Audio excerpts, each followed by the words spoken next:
आज की इस वीडियो में हम जानेंगे मुंशी प्रेमचंद का संपूर्ण जीवन परिचय। तो चलिए वीडियो को स्टार्ट करते हैं। मुंशी प्रेमचंद का जन्म 31 जुलाई 1880 को बनारस के पास लम्ही नामक गांव में एक किसान परिवार में हुआ था। नाम रखा गया धनपत राय श्रीवास्तव। पिता का नाम मुंशी अजायब राय और माता का नाम आनंदी देवी था। किसानी से गुजारा ना होता था तो पिता ने डाक खाने में 20 रुपये पगार पर मुंशी की नौकरी कर ली। जब प्रेमचंद 7 वर्ष के थे तब उनकी माता का देहांत हो गया और पिता ने दूसरा विवाह कर लिया। 15 वर्ष की आयु में उनका विवाह करा दिया गया। उनका यानी मुंशी प्रेमचंद का विवाह करा दिया गया और 16 की आयु में पिता चल बसे। गांव के मदरसे में उनकी प्रारंभिक शिक्षा हुई। वे गांव में रहते थे और हाई स्कूल की पढ़ाई करने शहर जाते थे। ट्यूशन पढ़ाते थे और रात में कुप्पी जलाकर खुद पढ़ते थे। 10वीं पास कर कॉलेज में दाखिला लिया। मेहनत बहुत करनी पड़ती थी। हिसाब की परीक्षा में 2 बार फेल हो गए। फिर शहर में रहने लगे। एक वकील के लड़के को ट्यूशन पढ़ाते थे और अस्तबल के ऊपर कच्ची कोठरी में रहते थे।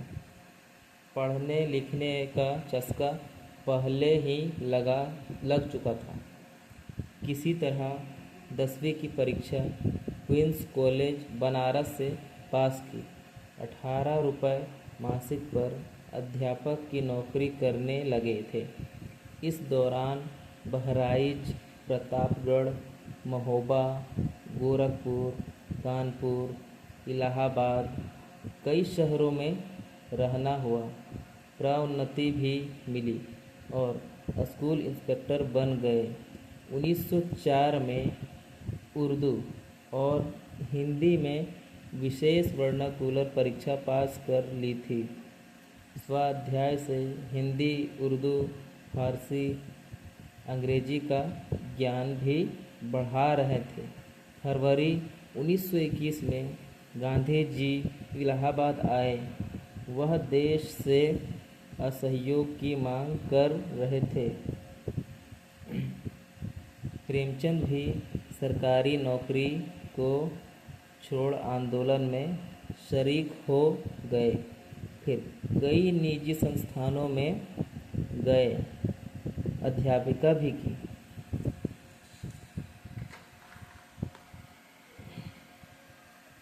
अध्यापिका भी शुरू कर दी थी। पहले मर्यादा पत्रिका का संपादन किया, फिर सरस्वती प्रेस की स्थापना। इसी सरस्वती प्रेस से आगे हंस और जागरण का प्रकाशन किया।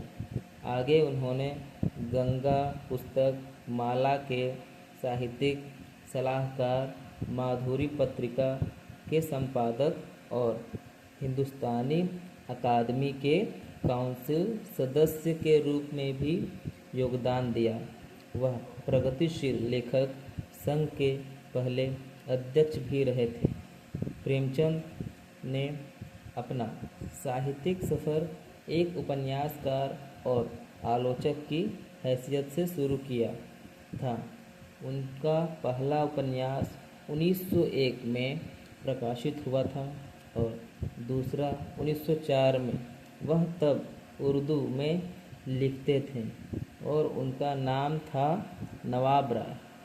उन्होंने 1907 से कहानियाँ लिखना भी शुरू कर दिया था। उनका पहला कहानी संग्रह सोजे वतन तब प्रकाशित हुआ जब प्रथम विश्व युद्ध की तैयारियां जोरों से चल रही थी। इस संग्रह को अंग्रेजों शासक द्वारा खतरे के रूप में देखा गया। और लेखक को किसी 500 प्रतियां को आग लगा देने के लिए मजबूर किया गया। यहीं से फिर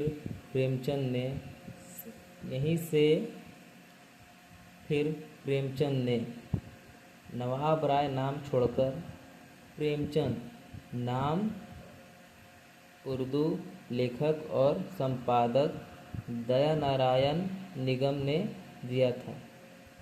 युद्ध काल में ही उन्होंने अपना पहला उपन्यास सेवा सदन लिखा और युद्ध की समाप्ति पर प्रेमाश्रम भी पूरा कर लिया था।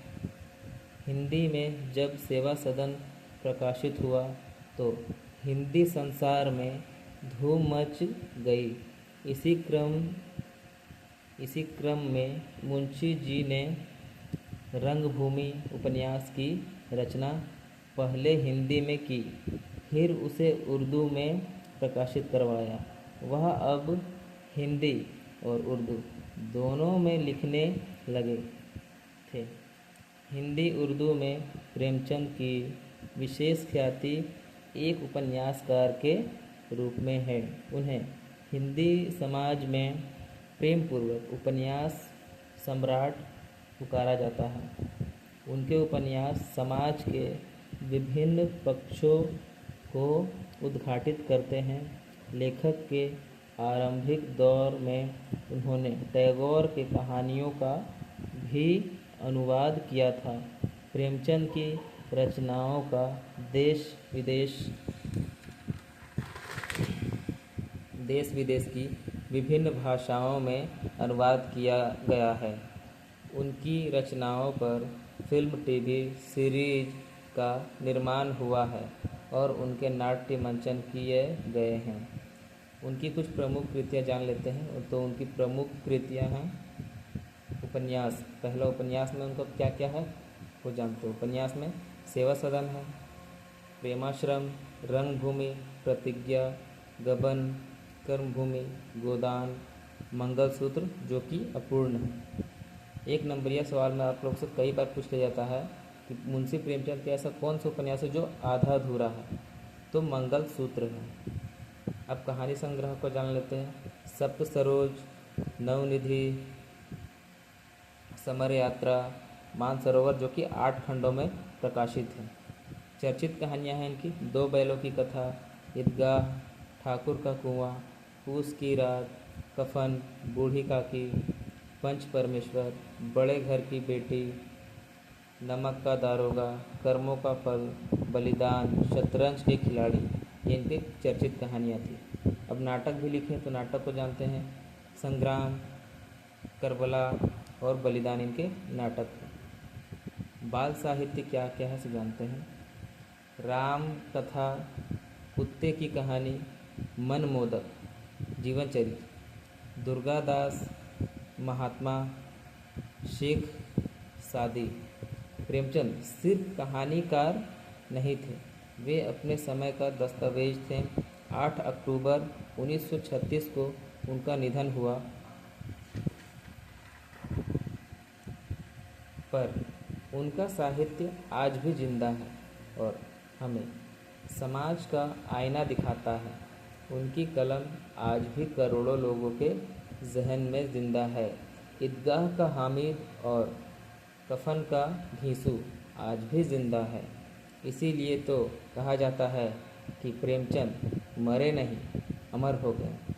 तो दोस्तों, ये कहानी आप लोग को कैसा लगा, ये मुंशी प्रेमचंद का जो जीवन परिचय है कैसा लगा, वो मुझे प्लीज़ कमेंट बॉक्स में बताएं। तब तक के लिए धन्यवाद।